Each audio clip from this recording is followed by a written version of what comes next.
Welcome to another episode of Bottom of the Stream with Adam and Nick. My name is Adam. My name is Nick. Welcome back. This is the best place to get up to date with all the news of the week in the world of streaming and movies. It is indeed. Oh, totally professional we are. We didn't just start. We let you behind the curtain. We just started, and then Nick didn't have a microphone in front of him. No, we're still over there. For a podcaster, it's quite important. I thought my headphones weren't working. What I like is how you call... I don't know if you do it on purpose. If you call them as earphones, you pronounce it hearphones, which I guess they are hearphones. Yeah. That is weird. Yeah. Is hearphones a better name for them than earphones? Yes. What's the difference between earphones and headphones? Technically, these headphones and the... Because they go over your head. Yeah. Would you say an in-earphone is an earphone? Yeah. I think they're pretty interchangeable, aren't they? Yeah, I think you're right. But I quite like hearphones. Why is that not? That's from now on. Three options. What they should be called on this podcast. We don't need three words for these things, do we? No, wouldn't have thought. We have them now. We have them now. How are you? Good, yeah. Good. Yeah. Yeah. I'm good. Excellent. I'm raring to go. Me too. It's very warm today. It's a bit warm. It is warm. It's lovely. Yeah. Summer though, isn't it? It's gonna be warm. Exactly. It's going to be warm. That's what happens. Sun's out, guns out. Absolutely. All the other things you want to get out. Nothing.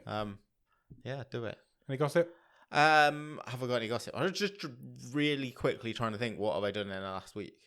I was pretty much failing to think of anything. I can't think of anything. I can't even remember what I did last weekend. That was wow. I was like, must have been a good weekend. What did I do last weekend? You did say you were going to have a quiet one last weekend. Yeah, I would think it was. Yeah, I think it was just like boring life duties. I think I went to a coffee shop for a coffee. Nice. Yeah. Good. Yeah. Should we get right into it then? Well, I'll ask you. How was your week, Finn? Yeah, all right. I brought a Nintendo Switch too. Oh, okay. So I've got one of them now. Because you've never been a Nintendo. I'm not a Nintendo person. I don't know if there's a term for that. Is that? I don't know if it isn't. I've just made it up. No, I've not. But I like the handheldiness of it. Yeah. So I've been playing Mario Kart quite a lot this week. Sure, that Mario Kart game does look good. It is really good. It's good fun. I mean, it's a classic anyway. But if you're like making these slight improvements, it's open world, isn't it? Yeah. So that's the big leap forward. It is, but that's probably the worst bit of it. Okay. Does that mean you can just go off the track you can just drive around? Yeah. You're not in any race. That's basically what you're doing when you're not in a race. Right. And then there's loads of little missions to do, but it does feel quite empty. Yeah. There's you're just driving around, and then there's a mission over there. I'll go and do that. Okay. But it seems to be a while between them. It's not like a hugely interactive environment. It is, but it just feels a bit barren sometimes. Oh, okay. That'd be my one criticism of it. But the races, the games are great. Excellent. Really good. Oh, I'll come around and we'll have a Switch party. Definitely. Sounds like a good plan to me. But other than that, I've not really done a lot this week. I've not been to the cinema. Well, how come you decided to go for a Switch? You just thought, let's give it a go. Why not? I read this week, Only young once. Talking of like gaming stuff, I'm not a huge gamer, but I was surprised to learn that I think it's the same week. I don't think it was the same day, but the Switch 2 came out on the 5th anniversary of the PlayStation 5. Oh, really? Which I couldn't believe that thing has been out for 5 years and there's still no games for it. Yeah. And it's only going to be in the next year or so where I guess the developers have had enough time with it to actually work, because it takes a long time to make a game. I sold mine because I remember fed up of just not having anything to do on it. Yeah. But I like the portableness of the Switch. Sure. While I was waiting for you just then, I just had a quick go. Cool. Because we like having a couple of young kids. I know they've got friends who've got one, and we've said a couple of times, "Oh, is that something you'd be?" And they've never really expressed an interest. But I think if that would be what we go for, So if one of them suddenly says, "Oh, I like a console for Christmas or whatever," there you go. That's probably the one we'd look at. Sorted. Then we can all play online. It'd be great. Yeah, exactly. Get one anyway. Yeah. The kids Maybe I will. Yeah. Maybe I will. I've got a question of the week for you. Lovely. Right. I sent this on Instagram, so fair credit. I have stolen it, but I can't remember who I've stolen it from. Okay. You are trapped in a room. Yes. With 999 other English people. Okay, it's a bad start. People who live in England. Okay. It could be from any walk of life, any... I'm just picturing 999 Brexity gammon bold guys. Could be some of them in there. Right, okay. Could be some people you know. Could be random selection. A cross-section. A diverse cross-section of English society. Okay. You are trapped in there with all 1,000 of these... there's 1,000 of you trapped in this room. Yeah. The only way for you to get out is for you to be better than everybody else at something. Right. How are you getting out? At one thing. One particular. Not like better than that guy at this, that guy at this. No, you've got to be better than everybody at one thing. Oh, see, well, I'm instantly thinking not an athletic thing. Yes. 2 reasons. You don't know any of these people who are in there either, so they could 2 reasons. I'm not going to be anywhere near the most athletic person anyway. I'd have only got 1 leg. True. So, your currently your knee is not in a good place. So I think that rules that out. Unless, 99. I don't think I've got a particularly good memory. No. So I don't think I'm going to be like doing a memorize the order of a pack of cards or something like that.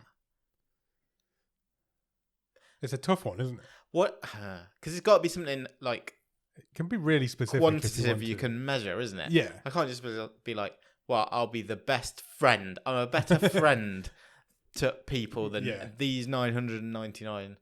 I'm not sure you'd win that. As an random example. Yeah, I know what you mean, though. No, it's got to be something measurable, I guess. I think I would have to... Do I get a chance to revise, or is it dropped in, you've got to get out? To get out, you've got to beat these people. It doesn't tell you how long you can take to do that. So I think it would have to be something like I've got to do the best at a quiz about terrible movies or something like that. You could be the best at a quiz about your family. Well, yeah. But then they might be... Yeah. Yeah. There's no saying your wife's not in there. Yeah, true. That'd be unlucky, though. Yeah, it would be unlucky. Is there something at work that's like, I'm the best at work at that and nobody else really does that in my field? Well, if you're taking the gamble of like 999 people, you could say, well, I want to be the best who knows the most about this industry because that's the industry that I work in. And but it's relatively niche. But it could be like, I'm the best at doing Excel formulas in my particular area or something. That's something you could go for. Yeah, I couldn't. I think I'd try the movies thing. I think. Yeah, bad movies. Yeah, This podcast. Yeah, I can answer more questions about this podcast. Although we have both shown our recollection of. Yeah, that's a tough one. Movies we've if watched. If you're stuck in there with Ross Cook bad. or any of our patrons, you probably might be screwed. That's true. They know more about this podcast than we do. Yeah, maybe. It would have to be something like that rather than yeah. I don't know. Maybe something like this isn't athletic, but like how many times can you bounce a ping pong ball on a ping pong bat? Yeah, I think you're good at that. Pretty good, yeah. Better than anybody else. Than 999 people. I don't know how many chances you get. They might even not all have hands. That's true. Yeah, they might not. You just don't know. Yeah.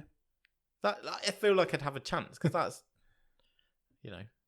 The guy who answered it on Instagram, I saw it was quite dark. He said depression. Oh, right. Okay. So I don't know how you measure that. No, exactly. That's like, wow. That's quite deep. Yeah. I just thought it was quite an interesting discussion point. Yeah, what would you go for? I do like something to do with this podcast. I think quiz about terrible movies or a podcast about Bottom of the Stream. Quiz about Bottom of the Stream. The life and times of Noah Centineo. Yeah. I don't know. Or Andrew Jones. I like to think I know quite a lot about Lost, but would I know more than everybody else in there? Wrestling of the 90s, would I know more than everybody else? I mean, Lost was quite popular worldwide. So I guess if you're playing the averages or the probability, there's more chance people would know. There's more chance you'd run into someone who would know about Lost than know about the films of Andrew Jones, for example. True. Oh, that's a good one. Yeah. Because unless I think we'd probably both have a good shot at that subject, unless someone who was in a lot of those films was in the room. Yeah, true. That is true.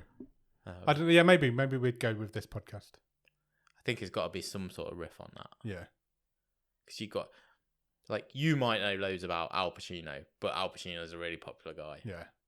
There'd be like that also has a super fan. And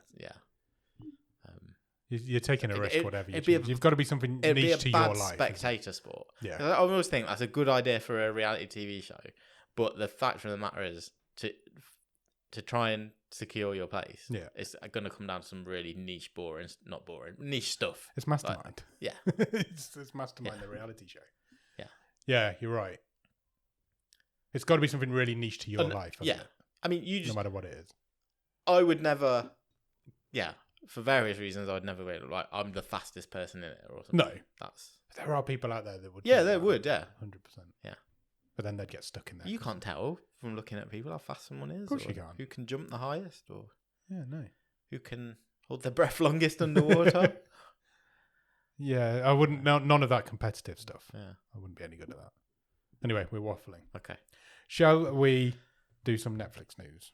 Let's start with that. And let's start with some European news. Some Spanish news. Spanish. To be more exact. Because old Ted Sarandos, Mr. Netflix himself, as the co-CEO, has been spending some time in Spain. Okay. A working holiday.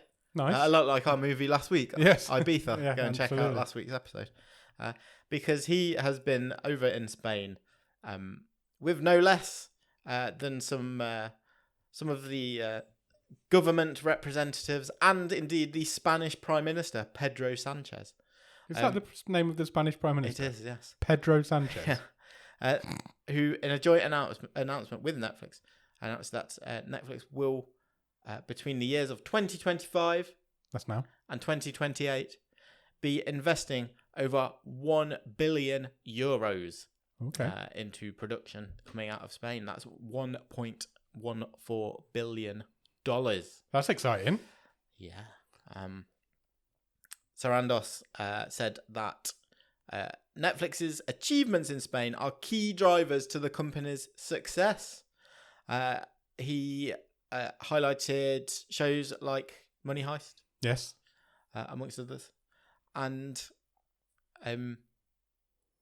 he was talking up their new studios that they've bought there in a place called Tres Cantos, where they have ploughed a lot of money to create sound stages and studios over there. Interestingly, they are spending more in Spain than in France. Okay. Yet in Spain, the subscriber base of Netflix is 8.7 million people. Yet in France, it's 14.6 million. Oh, okay. And I think that is essentially because those Spanish shows and investments have had a bigger impact worldwide. Yeah. I can't think of any like French shows that have gone. I can think of one. Go on. Lupin. Oh, of course, yeah. Which did a great numbers, didn't it? He said Spain is punching above its weight. The last 10 years have been nothing short of extraordinary. And an interesting fact, because I know you like a fact. Yeah. So Spain has scored the most entries into Netflix's top 10s of non-English language shows and movies. Oh, really? Yeah. That does surprise me a little bit. Quite a bit above others, actually. Oh, really? So 8 TV shows or movies have topped the Netflix charts at one point. Okay. Yeah. South Korea, only 2. Oh, really? Squid Game 1, Squid Game 2. Is that what it is? Yeah. Germany 1. Wow. Which I think is dark. Yeah, probably. Yeah. That is surprising. Last year alone, Spanish titles generated over 5 billion hours of viewing on Netflix, said Sarandos. That is the best of any non-English production powerhouse in Europe. More than double the hours for French or German titles. Wow. So, yeah. To be fair, we've been very high on Spanish cinema in the history of this podcast. We've seen more good Spanish films than we've seen bad on this show. We have, yeah. The Spanish films always tend to do well on this show. I mean, the last couple not so much. Yeah, but yeah, some all-timers we've seen on this show. Yeah, 100%. Bottom of the stream movies. Yeah. So Spanish cinema is a good cinema to get into. Okay. Excellent. Good for Spain. Congratulations, Spain. Yeah, well done, Spain. Pedro Sanchez. I can't believe that's the Spanish Prime Minister's name. The trailer and a release date has dropped this week for Lena Dunham's new Netflix show. Okay. Too Much. Yep. It's called, which is a romantic comedy drama following a New York workaholic traveling to the UK after a devastating breakup where she discovers a new connection with a musician. Sounds a bit like The Holiday, but it does, not for Christmas. It is released on the 10th of July, a 10-part series. And some familiar faces have been spotted in the trailer, Okay. who have since been confirmed as appearing in cameo roles. Who do we have? Andrew Scott, Okay. Kit Harington, Nice. Jessica Alba, Okay. Random. Rita Ora, Maybe not so random then. Jennifer Saunders, Random. Stephen Fry, Okay. Richard E. Grant, and Emily Ratajkowski, to name but a few. Okay. Yeah. A random bunch of old English people in there. Dunham said, I honestly can't believe it's happened. There are so many actors that I respect that I was like, even if the character is only in one episode or 4 episodes, I want to give them something to grab onto. So yeah, they will. I'm sure various lengths of appearance for all those guys, but that's quite a. They're only supporting cast as well, so that's quite interesting. Yeah, it's interesting. Yeah. Quite a big deal. Yeah. Lots of big names. It's that kind of like, she's the sort of person. It's like, oh, if you're just down for the day, I'll find you a role. Just come in. She's just pop over. Let's have some lunch and sort of come and do this for me for an hour. Critical darling, isn't she? Yeah. So yes, July the 10th.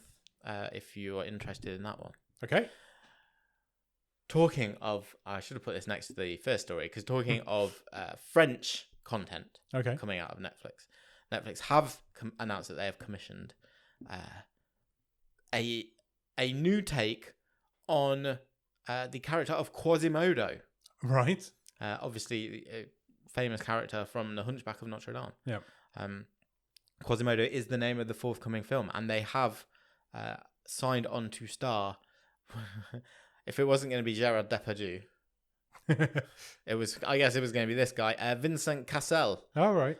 Will have the starring role in this movie, which will shoot this summer in France. Nice. Yeah. Oh, there was the shark movie. That was French last year. That was great. Under Paris. Oh, of course. Yeah, that was great. Yeah. That was a lot of fun. I'd forgotten about that. Yeah. A synopsis for Quasimodo says, set in Paris on the eve of the July Revolution in 1830, this epic movie reimagines the life of the man who inspired the fictional character of Quasimodo, a disfigured man who, as the bell ringer for Notre Dame Cathedral, in Victor Hugo's The Hunchback of Notre Dame. As the cholera epidemic spreads through the city, he is caught between political turmoil and impossible love. Impossible love. Yeah. I'm not really. I know the character, but I'm not really familiar with the story of the Hunchback of Notre Dame. My knowledge is pretty much limited to the Disney animation. I must say. Yeah. But, well, sounds exciting. Sounds good. I have a hunch that'll do okay. Nice. Okay, that's it for Netflix news. Oh, really? We've got plenty of other news. Don't you worry. But not so much Netflix news this week. So we will go straight onto the movie news and official confirmation that a rumoured threequel is on its way. Okay. And that is news that The Incredibles 3 is coming. Awesome. From Pixar. It has confirmed a new director. So Brad Bird famously was behind the first 2 Incredibles movies. Yep. He is still on board as a writer for the third, but he is handing over directing duties to Pete Son. He was the guy who directed Elemental. Okay. And also The Good Dinosaur, which are 2 of, should we say, Pixar's lesser thought of. Yeah, I saw Elemental. I didn't like it. I've not seen Elemental. I've seen The Good Dinosaur. It was a secret screening at the cinema, and it came on. I was like, oh, I really don't want to watch this. Yeah. And it wasn't for me. I think I remember you saying The Good Dinosaur is okay, but it skews younger.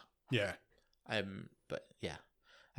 So they're well underway with that thing. Okay. Because it takes a long time to draw all these things. It does.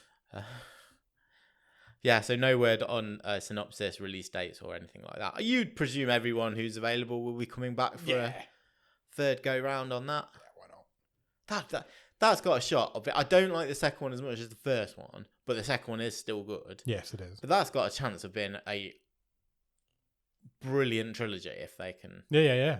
If you can pull that third one off, definitely.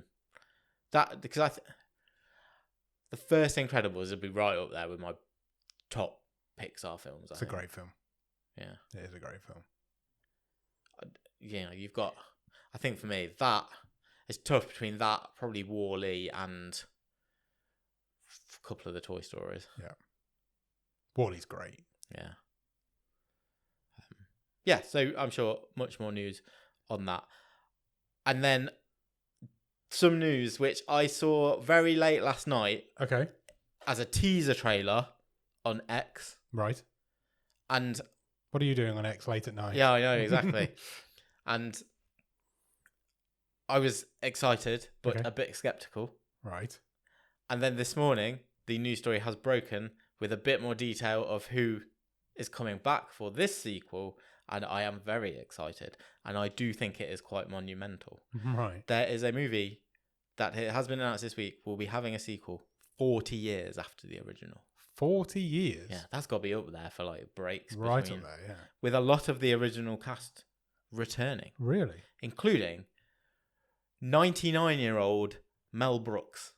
Wow. Why are you still working? In fact, he was at the end of the teaser video on X last night, confirming he will be back for Spaceballs 2. No way. Yeah. Wow. The teaser video yesterday is the Star Wars style crawl. Yeah. Basically going through that in the last 40 years there has been 18 Transformers movies, 8 Harry Potters plus the TV series, plus 7 books, 20 Jurassic Parks, 3 Star Wars prequels, sequels, TV series, no Spaceballs until now. That's insane, isn't it? Bill Pullman is signed up to return to Awesome. reprise his role from the first movie. Also signing up, his son, Lewis Pullman. Right. Who I didn't actually know was his son. He was in Thunderbolts, wasn't he? Yeah, recently? I think I just never put two and two together. Keke Palmer is also joining the cast, as is Mel Brooks. That's mad. As is Rick Moranis. What? Yeah, he's coming back. Really? He's going to reprise his role as Dark Helmet. Wow. This is the one that's bringing him back. This is what's brought him out of retirement. Yeah.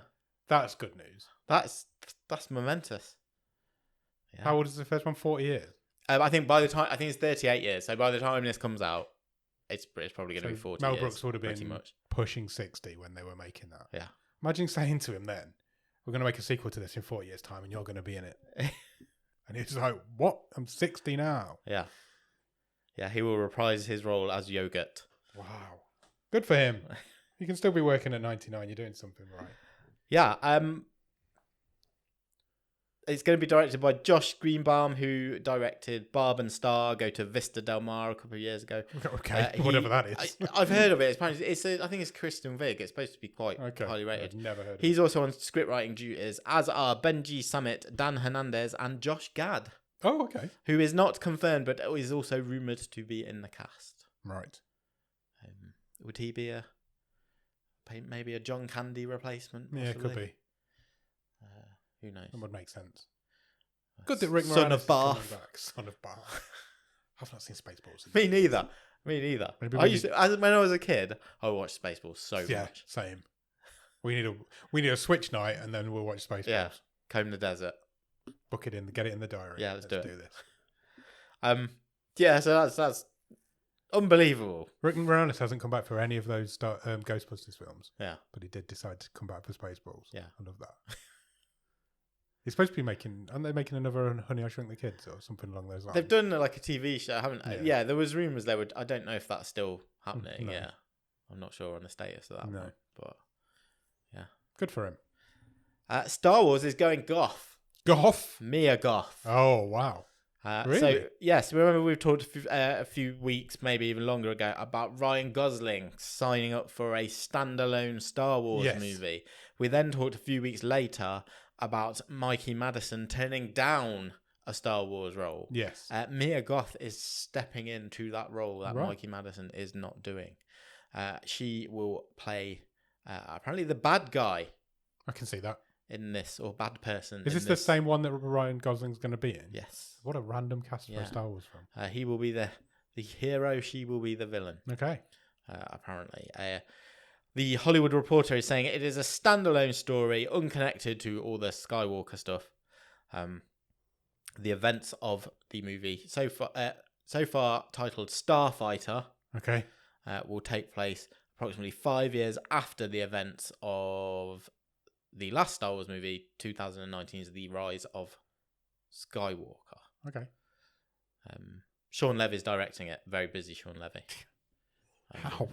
Yeah. He told a Japanese publication, it's a standalone movie, not a prequel, not a sequel, a new adventure set in a period of time we haven't seen explored yet. Okay. Because the next Star Wars movie is The Mandalorian and Grogu, isn't it? It's the Disney Plus spin-off. I think so, yeah. Yeah. I'm not sure how much money that'll make, because I know everyone loves that show who watches it, but it's only Disney Plus, and I don't know. Yeah. I'm just not sure.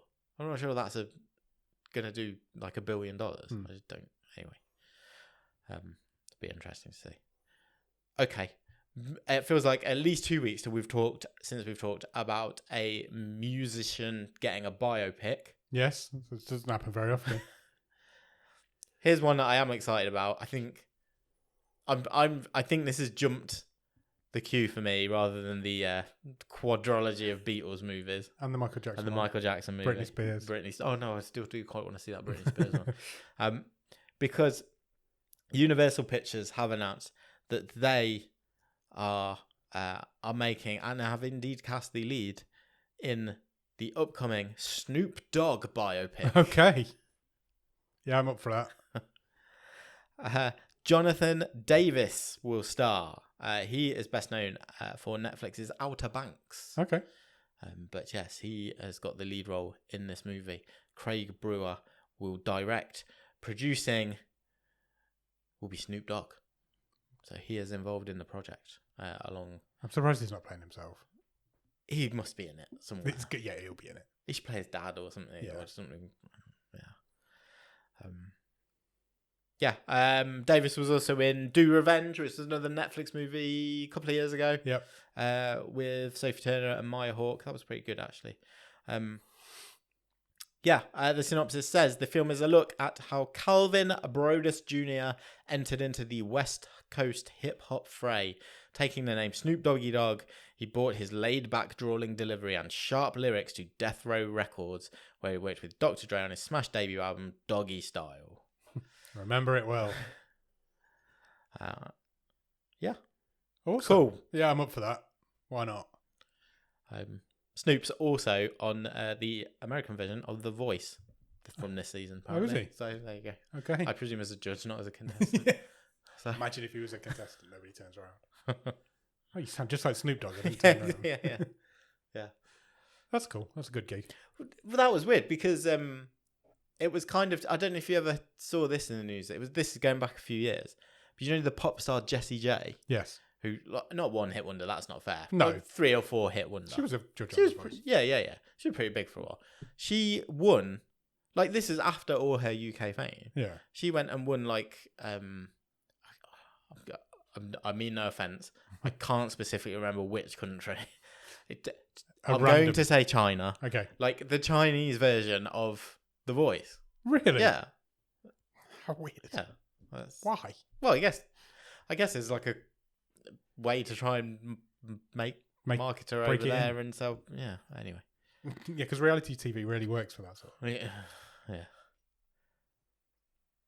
We like talking about busy people because it fascinates us how these people put their schedules together to start in, direct, write, sometimes all three, several projects all at once, and basically have their next 10 to 15 years of work already lined up. Yeah. And then it's also fascinating how people can sign on to this stuff and then some of it just ends up never happening. Yeah.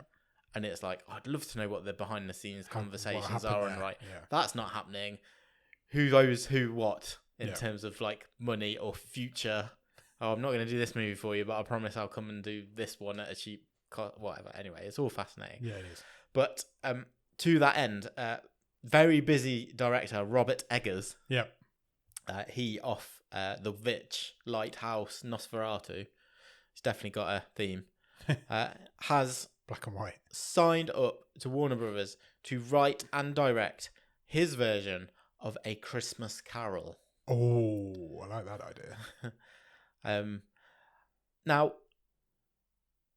that's Deadline are also reporting, and I don't know whether this is just lazy journalism or just jumping from point A to point B without thinking about it, that he is in talks with Willem Dafoe to star in this thing. I think Willem Dafoe's been in like 3 of Eggers' 4 movies, so sure. Yeah, why not? He'd make a good Scrooge. He would make a good Scrooge. But if you're going really dark with it, he would. But we're not really sure when Eggers is going to get to this because he has now signed up to direct and write 3 movies. Wow. And I think we've talked about all 3 of them now. So we think first up is Werewolf. Yes. Which he is going to do a medieval set werewolf story, presumably in black and white. That's what he does. He's also signed up to direct and write the sequel to Labyrinth. Yeah, we have spoken about that. And now this Christmas Carol adaptation.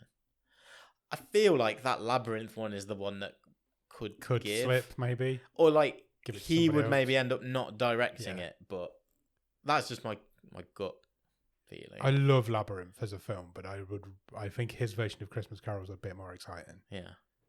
But that, going back to what we started this point on, that always makes you think, this is total conjecture on my part, but is that sort of conversation where the studio goes, you can make your weird medieval werewolf movie, you've got to direct Labyrinth. We need somebody to do Labyrinth. Yeah. It's been in the works for 30 years. You've got to please do it. Now that is exciting though. All 3 of those projects are really interesting. Yeah. I think we talked about A Christmas Carol at Christmas because isn't it like the most adapted? It's right up there, yeah. Story of all time. It's like been made into films like countless times. Yeah. But his take on it, you could go really dark with it if you wanted to. No one's done well. I can't think mainstream anyone's gone really gothic with it. No, I don't think so. Like really, like Victorian England, proper dark, proper ghosts. Yeah. Make Scrooge like a real evil bastard. Yeah, and let's actually see him be not pantomime nasty, but let's see him be really nasty. Again, do it in black and white and then colorize the end. Yeah, colorize the dreams when he's been with the ghosts. Yeah, I like that. I think Robert Eggers can pull that off better than pretty much anybody. Oh, it's a great fit. Yeah, undoubtedly, it fits perfectly. So, sometime in the next decade. We'll get those a combination of all those 3 of those movies are going to happen. We just don't know when yet. A couple more news stories. I guess I'm starting to consider how much we talk about Harry Potter series. God, just because of what was the other thing we banned ourselves from talking about? Oh, Rebel Moon. Yeah, we talked about that all the time. But part of me is like, this thing is like, obviously, I'm just about to talk about some more casting announcements. Yeah. But I just I really don't feel that comfortable just talking about anything to do with J.K. Rowling. Same.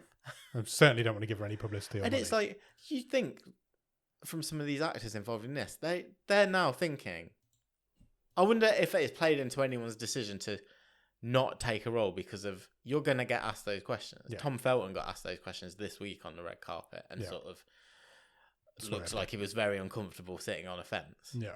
And I'm signing up for this for 8 to 10 years. Yeah. And I know I'm now associated with this thing that is from this thing. That thing, yeah. Yeah. And the money that she is making, she is using to fund anti-trans. Because she's yeah. It's just... I might have to bleep that. Yeah. But I don't know how it works on YouTube, but the sentiment is there. So I'm in 2 minds. Maybe this is enough. Just pirate it. If you want to watch that show, pirate it. Don't give them any money. But there are more casting announcements this week. Okay. Catherine Parkinson. Yes. Will play Molly Weasley. The Weasley mother. That's a good fit. They're definitely skewing younger. Yeah, they are definitely.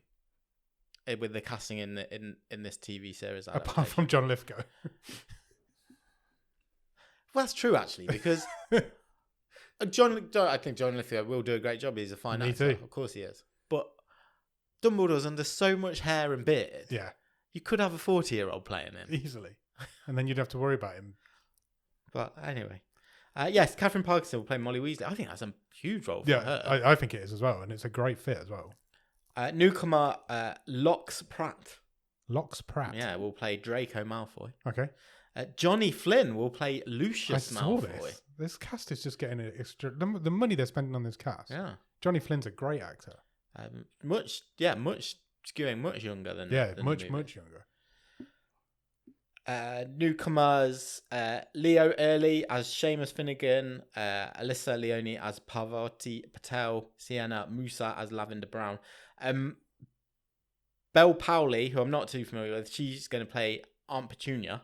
Okay. And Daniel Rigby will play Vernon, Uncle Vernon Dursley. Oh, okay. He's the guy.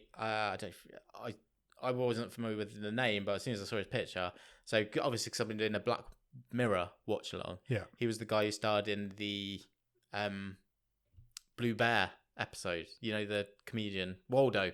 Oh yeah. Guy. I know what you mean. He pops up in a lot of British TV and stuff. Yeah, so he'll be Uncle Vernon. Okay. That's much younger as well. Yeah, it was Richard Griffiths in the movies. The cast is skewing much younger. All announced this week. Sorry, I've just touched your toe. No, that's fine. It's good casting. I saw an interview with... They're spending so much money on that cast. Yeah, I saw an interview with Nick Frost. Yeah. And he said that he bore no qualms about it. He said, I wanted that Hagrid role. I thought I'd be great at it. And I've been manifesting it for months and months. I can't think of anybody better to play Hagrid. It's fantastic casting. It is. I can't think of anybody better for that role. I think that's perfect. I think everybody I've heard so far, I've gone, yeah, I can see that. Yeah, I can see that. Yeah. Let's just not give that show any money. If you want to watch it, pirate it somewhere. Finally. I'm not condoning pirating. Only a bit. Finally, this week. Oh, quickly, before you go. Yes. Before you do finally. Where are you sending me? Before you go. While you're on casting announcements, have you saw Mike Flanagan's cast his mates into the Carrie adaptation? Yes. I nearly put that on here and then I saw just it today. didn't quite. I was like, oh, his missus is in it. Raoul Coley's going to be in it. Yeah. It's made me a little bit more excited for that show. Yeah. So I think it might skew more Flanagan than King.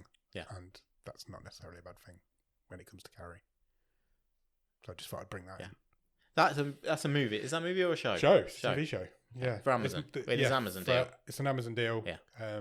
He's bringing it to the modern day though. It's not set when Carrie's set. Okay. It's modern day Carrie. Fine. But in the Flanagan style. Good. In the Flanaverse. Excellent. So, final piece of news. It's not really news. It's not news at all. I love a random movie tie-in. I saw an advert on somewhere on the internet in the last week for the Galactus popcorn bucket. Right. It's the biggest popcorn bucket given, or you could, they reckon, ever given away with movies for the Fantastic Four. It's like huge. His massive head with his. The one for the monkey was massive. Yeah. When that came out. I'll try and find a picture of the Galactus popcorn bucket. Anyway, this is just quite a funny tie-in because it's not a movie that I guess you'd think would have much merch, and if it would be, not this sort of merch. I'm talking about the movie 28 Years Later. Okay. And they have announced that you can get your 28 Years Later IPA beer from later this summer. Okay. If that interests you. They've partnered with independent craft beer Mavericks Tiny Rebel. You want to know the flavours? Yes. Zombie foot. There's two IPAs. One of them is a blood orange liquor infused IPA. Okay. With an infectiously juicy bite. And the other is a tropical pineapple IPA. Bold and refreshing. According to the press release, are inspired by the ferocious energy and apocalyptic vibes of the new 28 Years Later film, bringing fans a taste experience as intense as the movie is. That's marketing bullshit. Can you think of anything less zombie, less 28 Years Later than tropical pineapple? It's a good time to sup on an IPA. Yeah. Have a session beer. Tropical pineapple IPA. It's not like I've got to worry about running away from these horrible monsters. Famously fast-moving zombies. Yeah, like the original fast-moving zombies. Available at all good stores in the summer and probably some not so good ones. Probably. That's out like soon, isn't it? Yeah. This week, next week? Yeah, next couple of weeks. As part of the same sort of thing, I was just doing some reading. How many corporate brands do you think, when it came out at the end of last year, the movie Wicked had partnerships with. Oh, shitloads. Loads. How many? I bet it's more than you're about to guess a number at. 15. Way more. Oh, really? Yeah. Go on. 400. 400 brands? Yeah. Got involved in Wicked? Yeah. With Jesus. various merch spin-offs. Really? Yeah. Wow. Wow. I think that's why it makes so much money. Yeah. Insane. Absolutely insane. It's all about money, isn't it? Yeah. We just want one corporate brand on this podcast would be great, and then we'd be loaded. Well, the Doritos all year have had Jack Black and Jason Momoa on the front, haven't they? Yeah. Yeah, there's We loads could of be that on sort of Doritos, shit. me and you. Yeah, 100%. 100%. Yeah. Proper chips. They're great. Have you tried proper chips? Sorry, we're trying to get a deal with Doritos. Yeah, fine. No, proper chips, the company. Oh, right, chips. I see. I'm trying to get a deal with them. Right, they're great. I got you. Have you tried them? No, I haven't. Oh, they're lentil chips. Okay. The bomb. They're made locally. Yeah, if they want to sponsor us, I'm happy for that. Fine. Proper chips. Always Proper like chips. stuff. We could do taste tests and everything. Yeah, I'd be up for it. There's some downstairs now. We could do it. Okay, good. That's all the news. Excellent. Have you watched anything good at the top of the stream? I've watched a couple of things. Okay. I will start with a movie I've watched. Okay. I watched on Disney Plus, available in the UK, I think Hulu, where countries you get Hulu. Predator, Killer of Killers. I need to get to this. How was it? Really good fun. Was it? This is like not quite a secret, but almost the secret Predator movie. Yeah. So Dan Trachtenberg, who directed Prey, we've long known he's been working on a sequel, which is Predator Badlands, which comes out later this year, I think, with a cinematic release. Yes, I believe so. Prey didn't. Also had been saying, I'm working on something else top secret. It might be another Predator movie. It turns out it's this animated, almost anthology. I guess it is an anthology, and then it brings it together at the end. Basically, we talked before about wouldn't it be great if we just have Predators dropping into different time periods. That's what this movie is. Okay. So you get 3 characters who battle with a Predator in their own time and space, and then they are brought together at the end as champions to try and become the killer of killers. I'm in for this. I'm going to watch this. And the animation style is great. It's gory, it's bloody. There's all different cool designs of the Predators as well. And it's 90 minutes of action. And the middle sequence is pretty much silent. Oh, really? And it's wicked. Okay. Really good. Really, really recommend it. Yeah, I'm 100% going to get to that. I'll do that. Trachtenberg is 100% put life back into that IP, Predator IP. Prey was amazing. Prey was a great film. Yeah. If you've not seen that on Disney Plus, go and check that out. It's a really good film. Yeah. Cool. That's so, good. yeah, I will definitely check that out. I recommend that. I started to watch, inspired by our episode on Ibiza last week, I started to watch season 3 of Welcome to Wrexham, because I also realised I was 2 seasons behind. So I've watched a few episodes of that. That's just as it is. It's just background whilst I'm doing the washing up or whatever. But it's good fun. Fun set of characters, and it is nice to see the impact they're having on that town. So that's I'm like 2 seasons behind on that. So I've started that. And then I think the other thing I watched this week is I want to say season 4 of Clarkson's Farm on Amazon. Season 4, I think, yeah. So I think I've got a couple of them left to watch. Okay. But again, don't particularly like Jeremy Clarkson, but he knows how to make it. Does know how to make entertaining TV show. And this season is all about his battle to find source and open a pub. Okay. To supplement the income of the place. It's nice. I will get to that as well. So I do enjoy Clarkson's Farm. At one point, a goat kicks him in the balls, and it's fucking hilarious.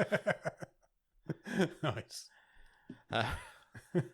And I think that's about it. How about you? I have been watching. I'm still going with Big Mouth. Yeah. It's good. It's just a fun series. They're not putting up any trees for their final season, but it's good fun. I've started Department Q. On Netflix. I've seen the trailer for this, and the trailer makes it look awesome. The first episode was brilliant. Yeah. Really, really clever. Nice. I heard it's a slow burn. Yes, I'd agree with that. There's a really nice twist at the end of the first episode, which I didn't see come in, so that was nice. The second episode was really good as well. I like everybody who's in it has been really entertaining so far.